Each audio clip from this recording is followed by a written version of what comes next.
भाजपचं जर का आपण राजकीय प्रवास बघितला तर असं दिसतं की संघ राबतो तेव्हा भाजप जिंकतो. म्हणजे संघ ही भाजपाचा एक कणा आहे. आणि काँग्रेसचा जर का आपण एक प्रवास बघितला तर काँग्रेसच्या पूर्वीच्या काळी एक त्याचे संस्थात्मक राजकारण त्यांचं होतं. राष्ट्रीय सेवा दलासारखं त्यांचा एक बॅकबोन होता. पण तो आता कुठेतरी वीक झालेला दिसतो. आणि केडर बेस जे राजकारण म्हणतो, जे उजव्यांचं आणि डाव्यांचं दोन्ही देशामध्ये जर का 60 वर्षाचा इतिहास काढून बघितला तर त्यांचं वैशिष्ट्य राहिलेलं आहे. कायम या दोन्ही पक्षांसाठी त्यांचं केडर राबतं. तसं काँग्रेसचं केडर आत्ता नाहीये. हे तर उघड आहे आता. तर मग या केडर स्थापनेसाठी किंवा केडरच्या रचनेसाठी तुमच्याकडनं काही प्रयत्न केले जाणार आहेत का?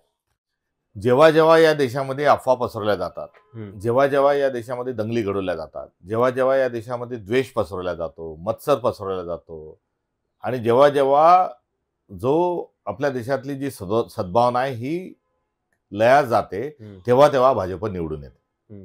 त्यामुळे दंगली झाल्या असतील तर भाजप निवडून येतो. खोटं बोलल्या गेलं असेल तर भाजप निवडून गेलं जातं. जुमलेबाजी केली असेल तर भाजप निवडून जातं. त्यामुळे यांच्यासाठी कुणी राबतंय हा या प्रचाराशी मी सहमत नाही. कारण यांच्यासाठी अफवा पसरवणारी काही मंडळी आहेत, काही वर्ग आहेत, त्यांच्या पसरवलेल्या अफवांमुळे हे निवडून येतात, हे मात्र खरं. तर दुसरीकडे काँग्रेसचा नेहमी जो आधार राहिला आहे तो मास बेस पार्टी राहिली आहे. आम्ही स्वतःला कॅडर बेस पार्टी कधी समजलं नाही, कारण जनतेचं, सर्वसामान्यांचं राजकारण आणि त्यांचं जे त्यांच्यासाठी काम करणं हे आमचं वैशिष्ट्य राहिलंय. त्यामुळे कार्यकर्ते किंवा हा ढाचा न राहता वैचारिक निष्ठा आणि लोकांसाठी काम करा, हे आमचं कामाचं प्रारूप राहिलं आहे. आणि हे कामाचं प्रारूप स्वरूपच आहे की भूसुधार जे आहेत, कारण 1% लोकांजवळ 99% जमिनीची मालकी होती. तो कसेल त्याची जमीनचा विषय असेल किंवा सिलिंग सारखे कायदे असतील, हे आणून मास बेसवर काम काँग्रेसने केलं. पुढे जाऊन बँकांच्या राष्ट्रीयकरणाचा विषय असेल, तसे एक नाही अनेक जे विषय आहेत. त्यामुळे आम्ही नेहमी मास बेस पॉलिटिक्स हा काँग्रेसचा गाभा राहिला आहे. मात्र आपण सांगता तसं अलीकडच्या काळात मोठ्या प्रमाणावर आमच्यावर हल्ले होत असताना याचे उत्तरं जे आहेत ही आता ॲम्प्लिफाय करण्याच्या अनुषंगाने आम्हाला प्रयत्न करावे लागतील. कारण माफ करा, आता अनेक ठिकाणी आमचा विषय आणि आमचा विचारच मांडू दिला जातो. आम्हाला जो एक माध्यमांमध्ये जे स्थान पाहिजे ते दिलं जात नाही आणि जो दुसरा विचार आहे याचाच दिंडोरा सगळीकडे पिटला जातोय. आणि अशामध्ये एक भ्रम निर्माण करण्याची एक परिस्थिती जरूर आज आलेली आहे. मात्र काही लोक काही काळ काही लोकांना मूर्ख बनवू शकतात, मात्र काही लोक सदा सर्व काळ सर्वांना मूर्ख बनवू शकत नाही. त्यामुळे यांचा जो आस्था आहे हा जवळ आलेला आहे आणि दरवेळेस यांना नवनवीन कुठले तरी फंडे आणून स्वतःला राजकारणात टिकून ठेवावं लागतं. असं मी म्हटल्यास ते चुकीचं ठरणार नाही. मला हाच विषय अजून पुढे घेऊन जायचा आहे सर, की मीडिया, प्रोपोगंडा, सोशल मीडिया हे जे मुद्दे आहेत सगळे, तर ते आजकालच्या या भाजपाचं जे राजकारण आहे सगळं, त्याच्यामध्ये त्यांनी फार महत्वाची भूमिका बजावलेली. हे आपल्याला नाकारून चालणार नाही. आणि हे दिसतंय की सोशल मीडियावर त्यांचा वावर असेल किंवा एकूण माध्यमांमध्ये असेल. आणि तुम्ही आता उल्लेखही केला त्याचा, की माध्यमांकडनं लक्ष दिलं जात नाही. तर मग ह्याच्याकडे तुम्ही नवे प्रदेशाध्यक्ष म्हणून कसं बघणार, कसं टॅकल करणार, काय रणनीती ठेवणार?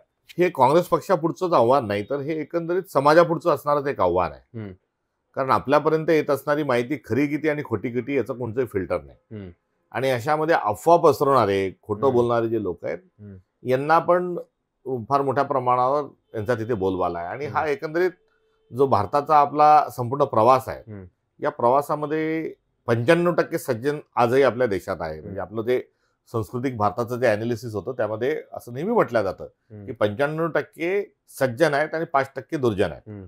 मात्र सज्जनांना एक शाप लागलाय असंघटिततेचा आणि दुर्जनांना एक वरदान लाभलेलं आहे सक्रियतेचं आणि संघटिततेचं. त्यामुळे हे संघटित आणि सक्रिय हा 5% विचार आज धुमाकूळ घालतोय. मात्र यांचं खोटं जे आहे याचा पर्दाफाश झाल्याशिवाय राहणार नाही. हा देखील आपल्या भारताचा एक इतिहास आहे. आज बघा, आज छावा चित्रपट आज एवढा गाजतोय आणि छावा चित्रपट हा संभाजी महाराजांचा जो जाज्वल्य स्वरूपाचा इतिहास आहे हा लोकांपुढे जातोय. मात्र ह्या जात असताना संभाजी महाराज नव्या पिढीला नव्या स्वरूपात प्रारूपात त्यांच्यापर्यंत पोहोचत असताना आज औरंगजेबाची भूमिका करणाऱ्या माणसाच्या भूमिकेची आज चर्चा होती आहे. हे भारताचं वैशिष्ट्य आहे. आणि ह्या वैशिष्ट्याला भाजपने कितीही प्रोपगंडा केला तरी ते ते त्याला नष्ट करू शकत नाही. ती आपली स्ट्रेंथ आहे. सर, आपण बोलत होतो की संस्थात्मक राजकारण जे आहे ते संस्थात्मक राजकारण हे काँग्रेसचा पाया राहिलेलं आहे आणि म्हणजे यशवंतराव चव्हाणांपासून संस्थात्मक राजकारणावरती काँग्रेस ही महाराष्ट्रभर पसरली आणि सुदृढ होती. मधल्या काळात जे काही झालं त्याच्यावरनं संस्थात्मक राजकारणातून काँग्रेस हळूहळू लांब जायला लागल्याचं चित्र निर्माण झालेलं आहे.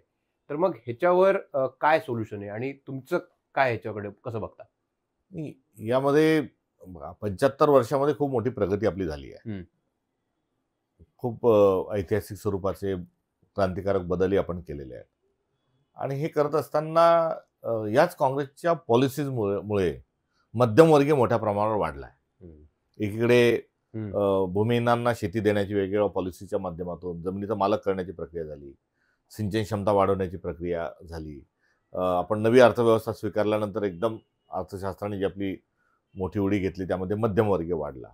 आता हा मध्यमवर्गीय आणि एकंदरीत जी सगळी बदललेली आपली सोशिओ इकॉनॉमिकल जी परिस्थिती आहे या परिस्थितीमध्ये संस्थात्मक जे राजकारण आहे, विचाराचं जे राजकारण आहे हे पुढे रेटत असताना अडचणी निर्माण झाल्या आणि यातून एक वेगळाच भारत आपल्या सगळ्यांच्या समोर आला. दुर्दैवाने हे सगळं होत असताना एक भांडवलशाहीचाही जन्म कुठेतरी झाला आणि जेव्हा आपण जास्ती लोकांना लाभ देण्याचा प्रयत्न केला तर तो जो त्याच्यावरचं नियंत्रण आपण जेव्हा काढलं तेव्हा ते नियंत्रण आता वेगवेगळे प्रयोग त्यावर सुरू आहे आणि हा एक भांडवलशाहीचा आपल्यावर होत असणारा हा एक परिणाम आहे. असं देखील आपण या अंगाने देखील या सगळ्या गोष्टींकडे बघितलं पाहिजे. पण मग या भांडवलशाहीला ही चांगली का वाईट, काय अर्थाने घ्यायची?